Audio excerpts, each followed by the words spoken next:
اعلم أنك في كل لحظة تسير إلى الله. لا تظن أن في هذه الدنيا وقوف. قال الله تعالى: لمن شاء منكم أن يتقدم أو يتأخر. أنت إذا سكت عن ذكر الله أو غفلت عن طاعة الله فأنت تتأخر، لأن الصالحين يسيرون إلى الله، يسارعون إلى الله.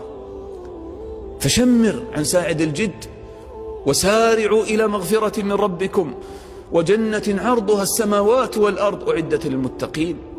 وقال تعالى: سابقوا إلى مغفرة من ربكم وجنة عرضها كعرض السماء والأرض أعدت للذين آمنوا بالله ورسله. وقال تعالى: وفي ذلك فليتنافس المتنافسون.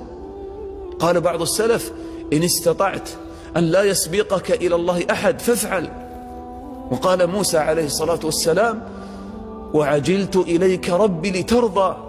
هكذا يسير العبد في هذه الدنيا إلى الله سيرا حثيثا، يستغل كل لحظة من حياته فيما يقربه إلى الله، فيواصل السير في النهار وفي الليل.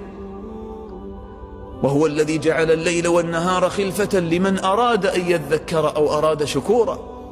يكثر من ذكر الله في الصباح والمساء، وإذا جن عليه الليل نام مبكرا حتى يقوم آخر الليل.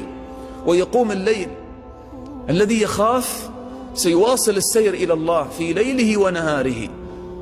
لا يمكن أن تجده نائما طيلة ليله، لأنه يخاف أن تفوته الجنة، يخاف أن تفوته الدرجات العالية من الجنة، يخاف من النار.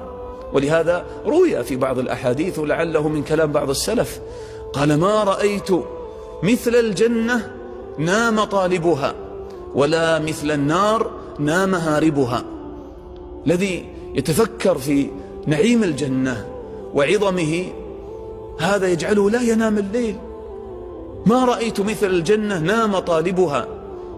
أنت تطلب شيئا عظيما، ألا إن سلعة الله غالية، ألا إن سلعة الله الجنة. الجنة فيها النعيم المقيم، لا خوف فيها ولا حزن ولا هم ولا كدر ولا تعب ولا شقاء. الجنة فيها كل نعيم، فيها ما تشتهي الأنفس وتلذ الأعين.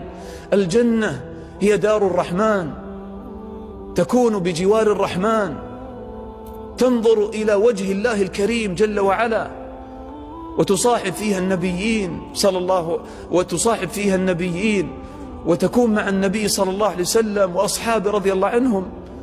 هذه الجنة، أي نعيم أعظم من هذا النعيم؟